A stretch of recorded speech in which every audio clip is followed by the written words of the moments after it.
Bismillahirrahmanirrahim. O taraftan ses geliyor. O taraftan sesleri kapatın. Evet, kapatacağız. Tamam. Bir zahmet. Tamam, estağfurullah.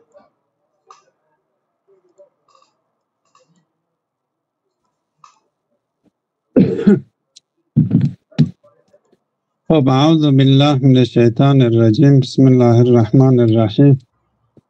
Elhamdülillahi rabbil alamin ve salatu ve selamu ala seyyidina ve nebiyyina Ebu'l Kasimil Mustafa Muhammed ve alihi tayyibin tahirin ve ashabihil muntecebin.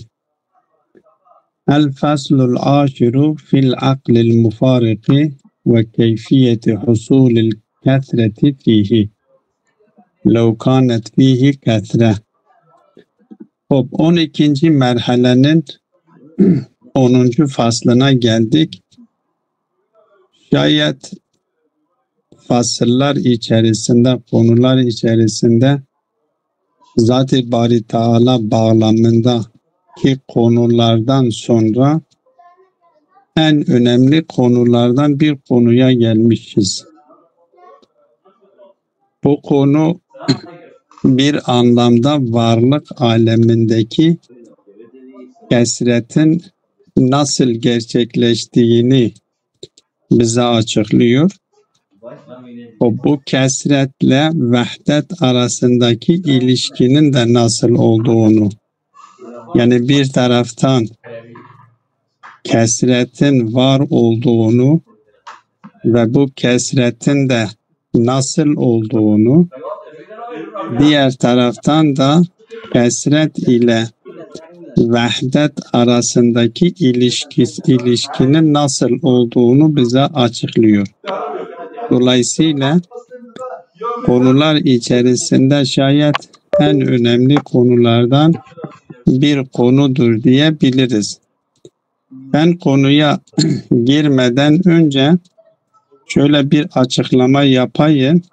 Şimdi Zat-ı Bari Teala ile kesret arasındaki, varlıklar arasındaki kelamcılar Halık mehluk şeklinde, felsefeciler de sudur üzerinden, feyz üzerinden ve arifler de tecelli ve tezahür üzerinden bu konuyu açıklıyorlar. Birinci merhalede burada dikkate alınması gereken nokta şudur. Gerçekten varlık aleminde kesret diye bir şey var mı yok mu? İkinci merhalede bu kesretin nasıl olduğu konusudur. Kesret, bu kesret tuli midir? Yoksa kesret erzi midir? Veyahut da kesret nev'i efradi midir, ferdi midir?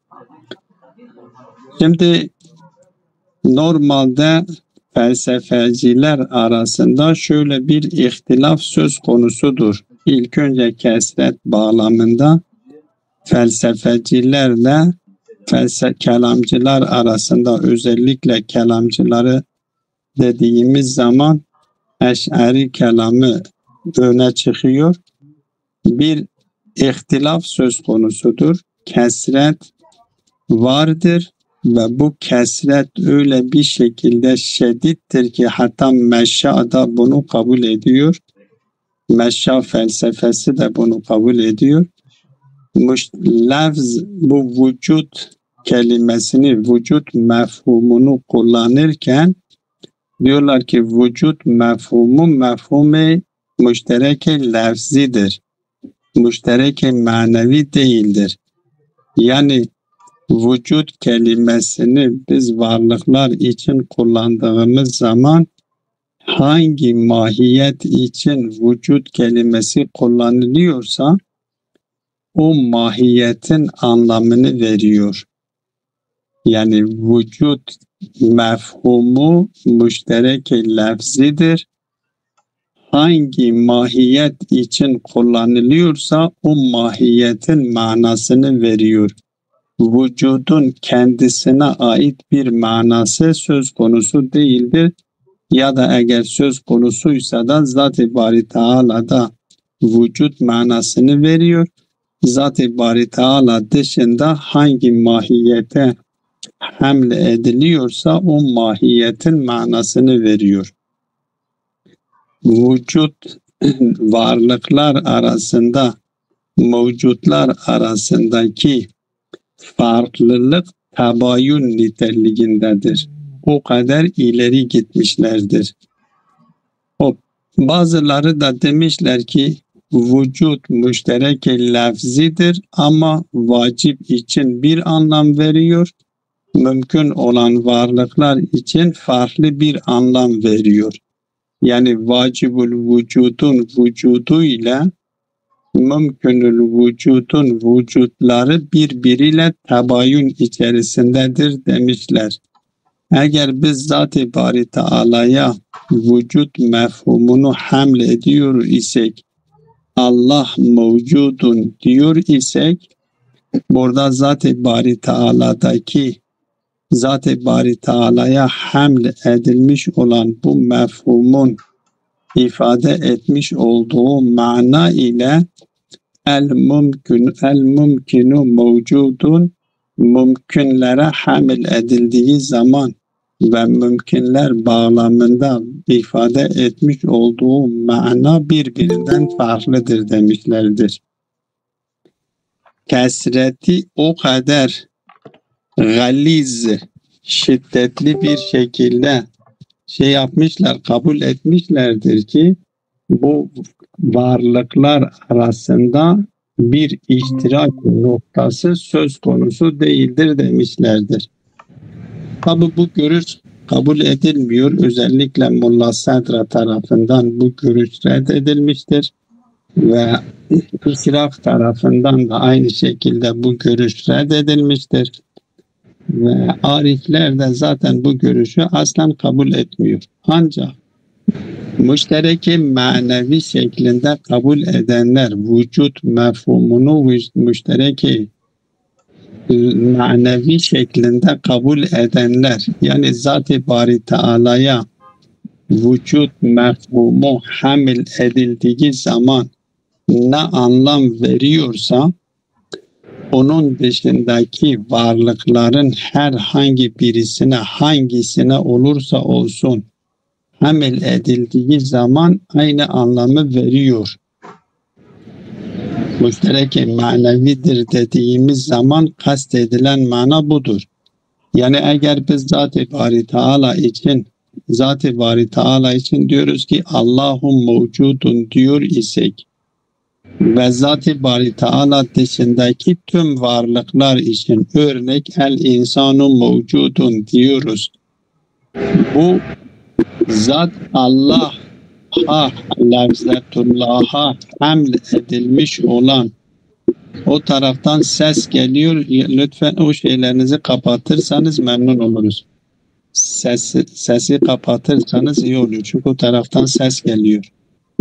Adri hocam. Benden ses yok.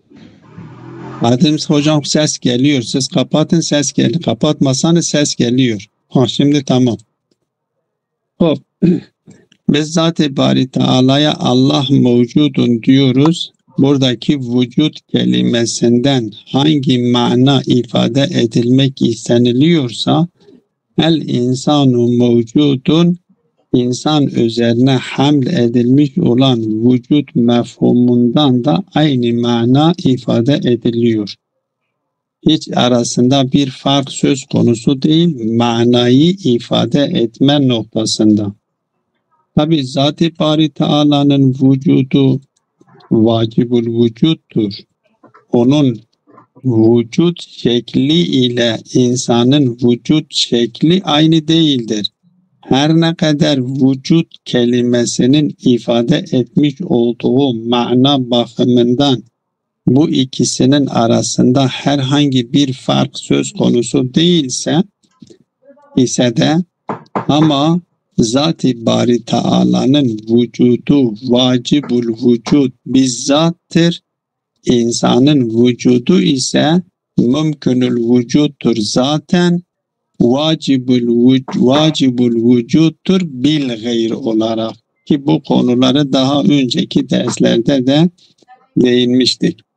Ancak burada felsefecilerin burada ihtilaf etmiş olduğu nokta şudur. Gerçekten kesret diye, çünkü vahdetül vücut duymuşsunuzdur, biliyoruz, vahdetül vücut ortaya atılmıştır. Vahdet-i şahsiye ortaya atılmıştır. Gerçekten bu vahdetül vücuttan kast edilen şey nedir?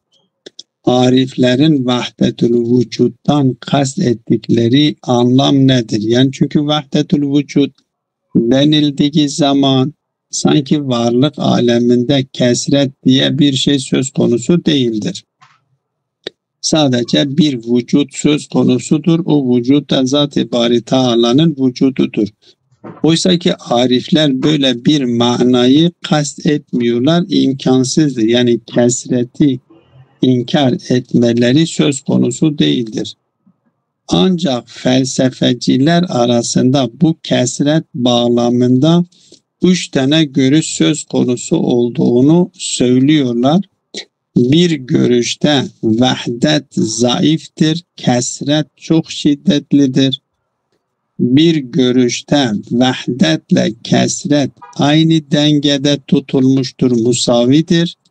Ve bir görüşte de vahdet şiddetlidir, kesret zayıf tutulmuştur.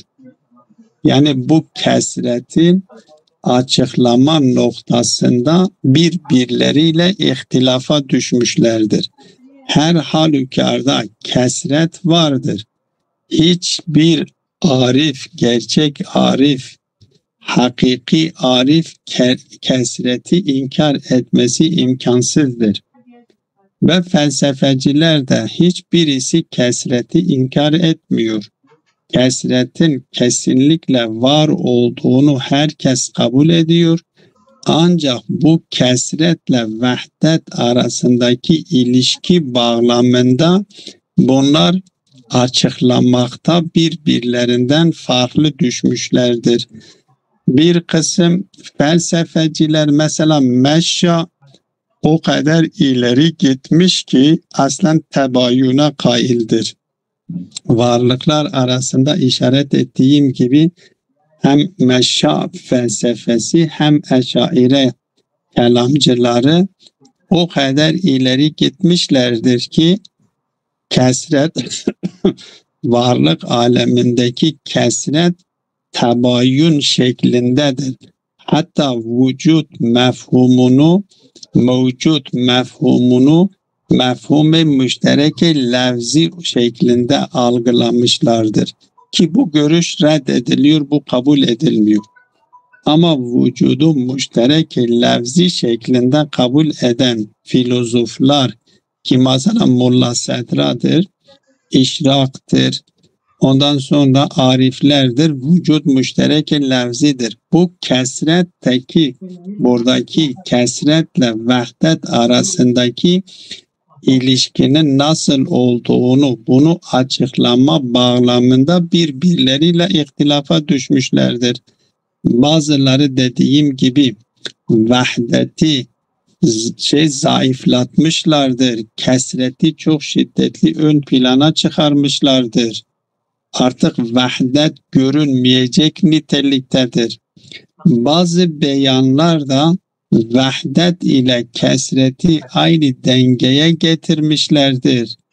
Ve ariflerin üzerinde durduğu en önemli nokta burasıdır. Ariflerde vahdet şiddetlidir, kesret çok zayıftır. Onun için kesreti tezahür ile, tecelli ile, hayal ile, gölge ile bu şekilde bu ifadelerle açıklamaya çalışıyorlar. Yani onlara göre Zat-ı Bari Teala'nın vücudu ki vahdettir, şiddetli bir şekildedir.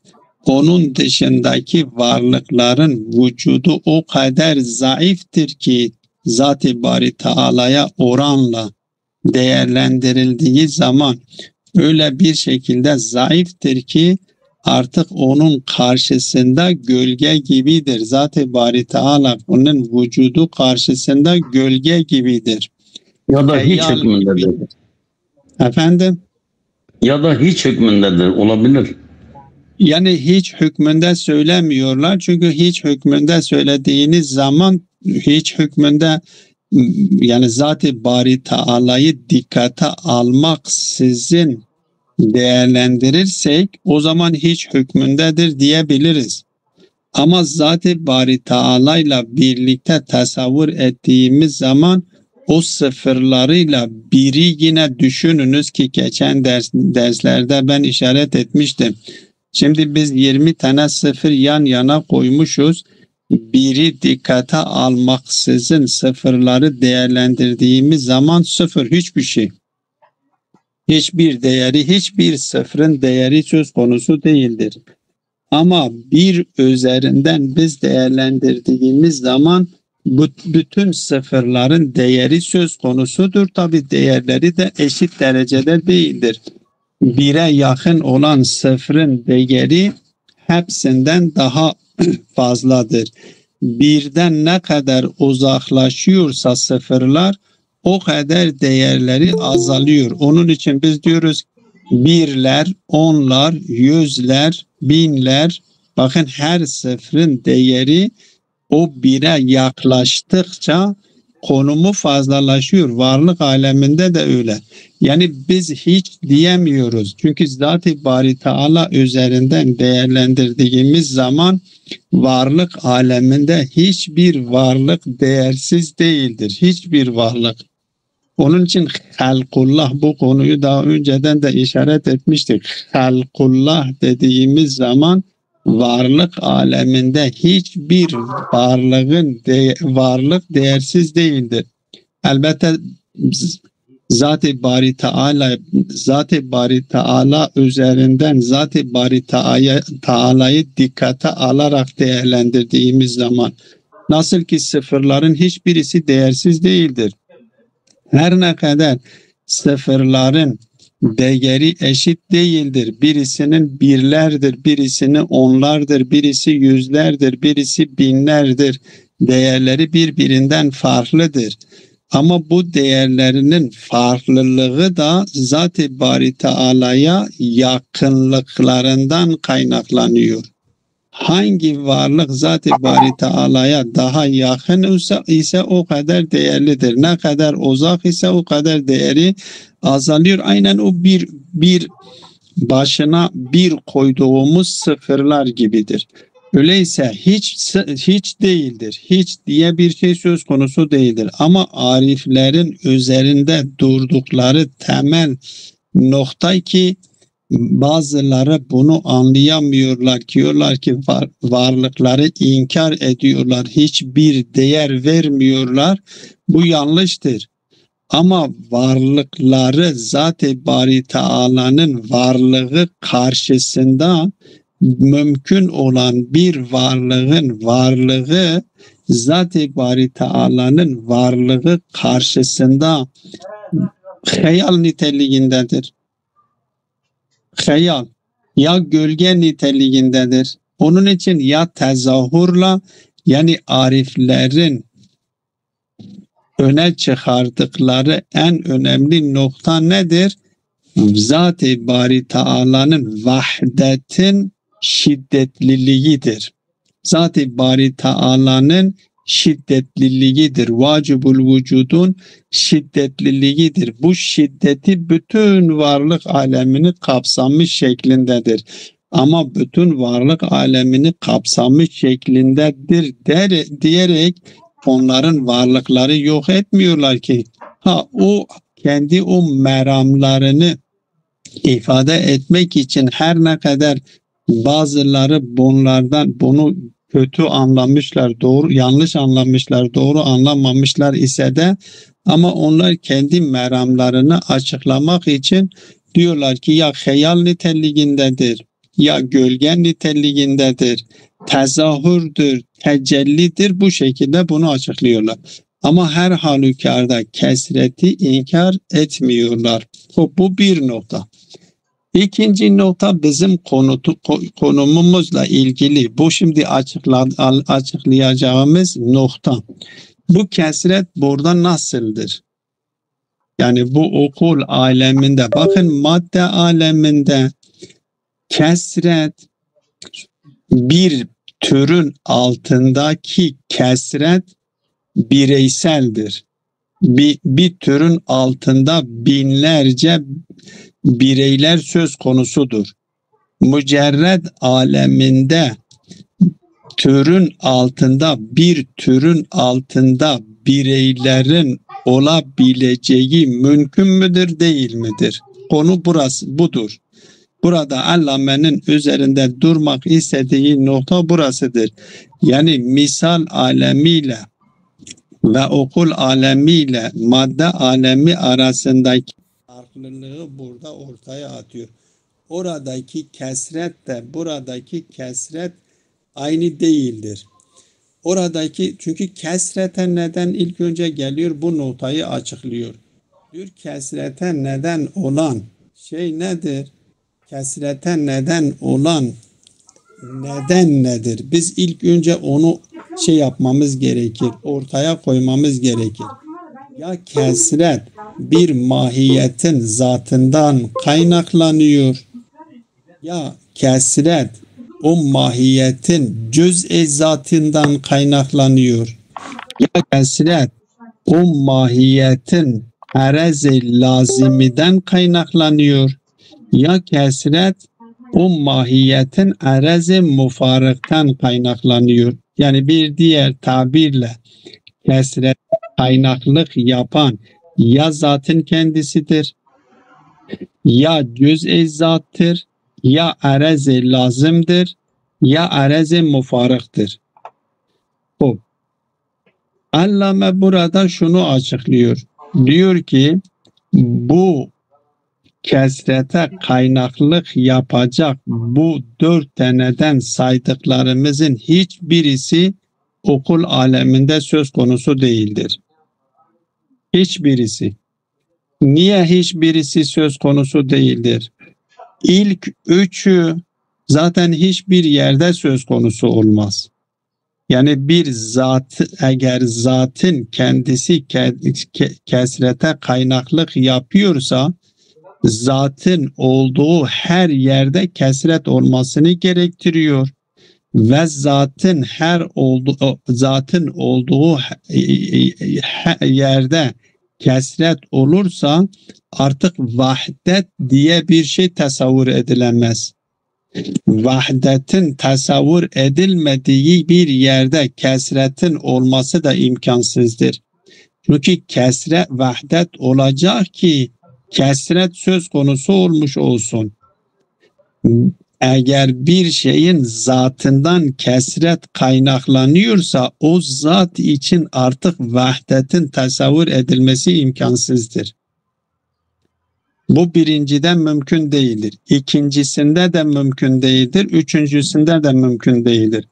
Yani ne zatından kaynaklanan kesret okul aleminde mümkündür, ne cüz-i zatının kaynaklık yapmış olduğu kesret okul aleminde söz konusu olabiliyor, ne erez-i laziminin kaynaklık yapmış olduğu kesret söz konusudur.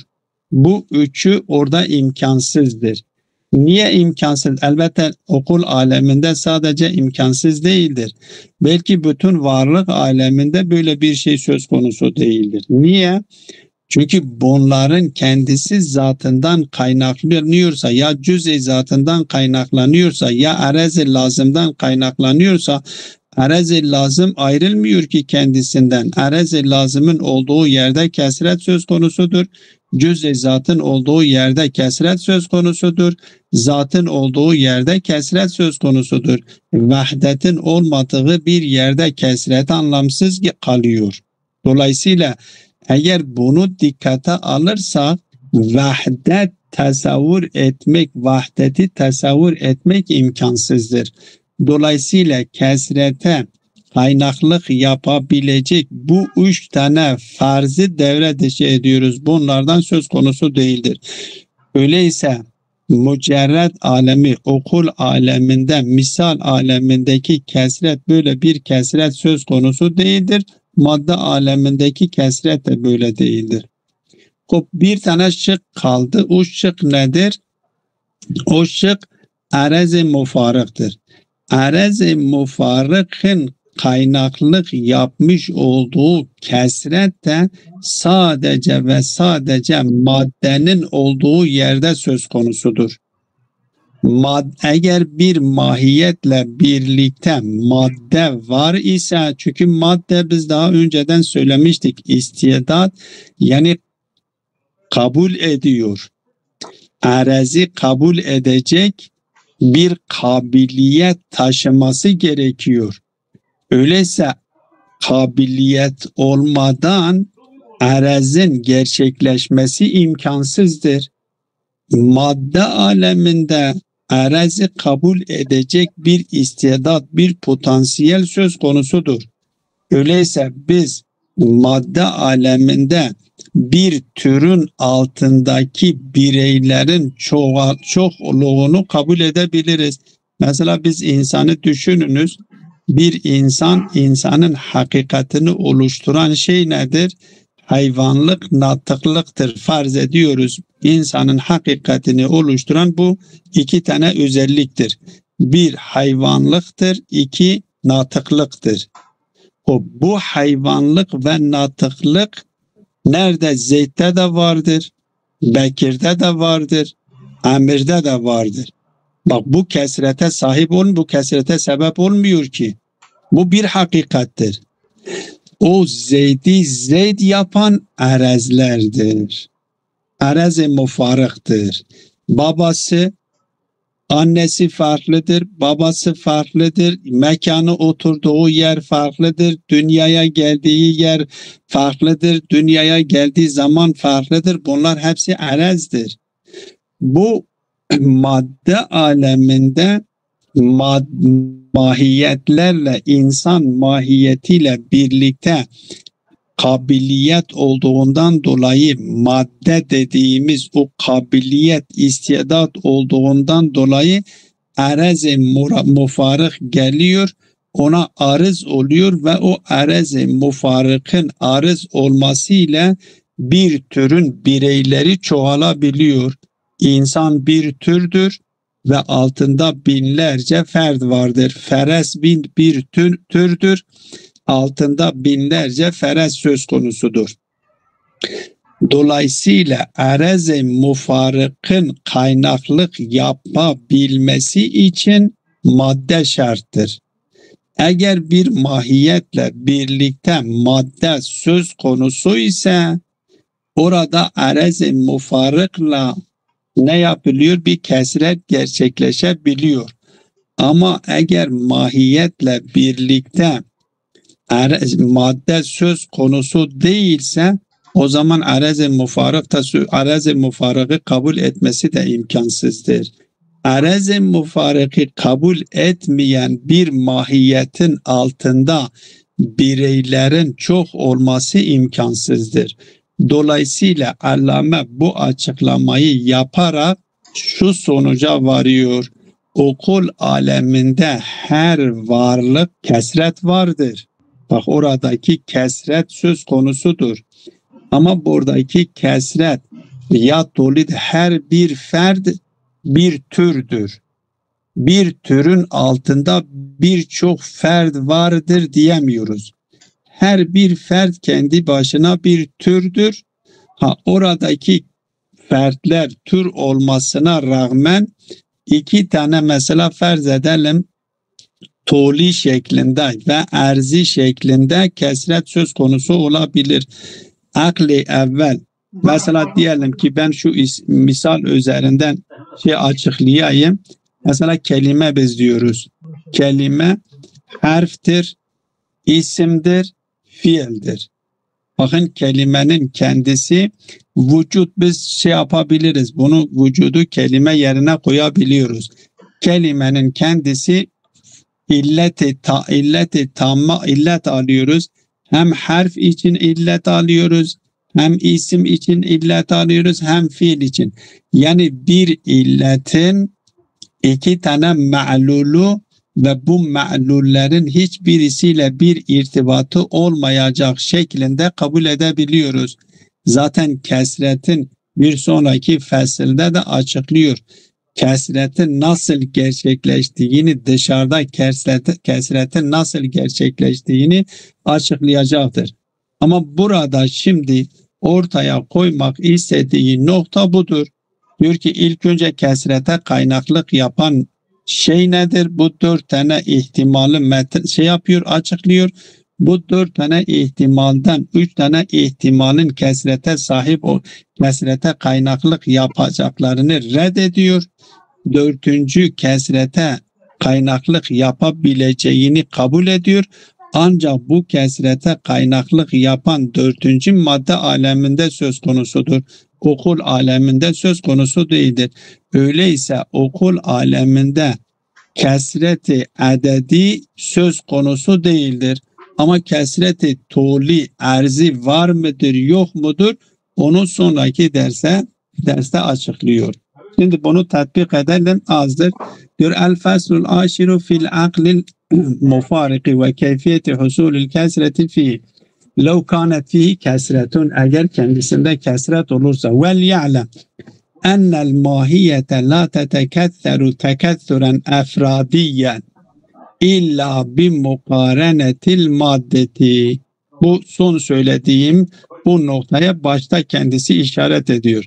Diyor ki eğer bir yerde siz bir mahiyeti tasavvur ediyorsanız, mesela insan mahiyetini, şecer mahiyetini, hacer mahiyetini, bir yerde akıl mahiyetini, mümkün alemindeki varlıkların tamamında bir söylemiştik mahiyetleri vardır. Zat-ı Bari Teala'nın mahiyeti inniyetuhudur söylemiştik. Mahiyetiyle vücudu birbirinden farklı değildir. Molla Sedra'nın felsefesine göre elbette genelde bunu kabul ediyorlar. Yani sadece Molla Sedra'nın felsefesine göre değil. Zat-ı Bari Teala'nın mahiyeti vücududur. Ama mümkün olan varlıkların mahiyetleri her birisinin kendisine göre bir mahiyeti söz konusudur. Diyor ki ennel mahiyete la teteketteru. Siz bir mahiyeti tasavvur etmişsiniz. Bu mahiyetteki kesreti efradi, yani bir türün altında birçok bireyin olması diyor illa bi mukarenetil maddeti. Maddenin olduğu yerde söz konusudur. Okul aleminde, misal aleminde madde olmadığına göre öyleyse maddenin olmadığı yerlerde diyor kesret söz konusu değildir. Vel burhanu aleyhi, delil nedir? Delil söylediğim şekilde o 4 tane ihtimali ortaya atıyor ve o 4 tane ihtimalden hiçbirisinin aleminde mücerred okul aleminde söz konusu olmadığını söyleyerek sonuç alıyor. Diyor vel burhanu aleyhi ennel kesretel adediyete. Kesreti adedi, bu kesreti adedi o efradidir, yani bir türün altında birçok bireyin olması. İmma en tekune tamamen zatil mahiyeti, bu kesrete kaynaklık yapan ya mahiyetin tamamı zatının tamamıdır.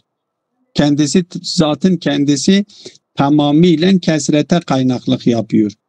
O ba'du zatiha, o ba'da zatiha, ya zatının bir kısmıdır, cüz'ü zattır. O hariceten min zatiha, yahut da areze haricdir, arezdir. Ama bu arez ya lazimetun lehadır ya mufarikatun lehadır. Öyleyse 4 tane ihtimal söz konusudur. Kesrete kaynaklık yapabilecek 4 ihtimal söz konusudur. Ya tamam zattır, ya cüz-i zattır, ya areze lazımdır, ya areze mufarıktır. Vel aksamu thalâthetul evvelu yestahilu en yucede laha ferdun. üç tane ilk üçünü biz dikkate aldığımız zaman onlar için ferd tasavvur etmek imkansızdır. Bakın onlar için vahdet, kesretin olduğu yerde normalde vahdet de olması gerekiyor. Ama diyor eğer zatın kendisi kesrete kaynaklık yapıyor ise o zaman o zatın olduğu yerde sürekli kesret vardır. Onun için vahdet tasavvur etmek imkansızdır. Eğer cüz-i zat kendisi kesrete kaynaklık yapıyorsa o cüz-i zatının olduğu yerde sürekli kesret vardır. Dolayısıyla vahdet ferd onun için ferd tasavvur edilemez. Eğer arez-i lazım kabul edersek arez-i lazım da ondan ayrılmıyor ya. Ondan ayrılmadığı için arez-i lazımın olduğu yerde de ferd tasavvur edilmek imkansızdır. İz kullama vucide laha ferdun kane kethiren. Sen nerede bir ferdi bu üç tanesini bu üç ihtimal üzerinden değerlendirdiğimiz zaman nerede bir ferd tasavvur edilirse nerede ne şekilde tasavvur edilirse o ferd değildir, kesirdir. Çünkü kesret zatından kaynaklanan ya lazimesinden kaynaklanıyor. Ve kullu kethirin muallafun min ahad. Kesirin olduğu yerlerde ahad olması gerekiyor. Vel vahidu minha yecibu en yekune kethiren. O vahid de sürekli kesirdir.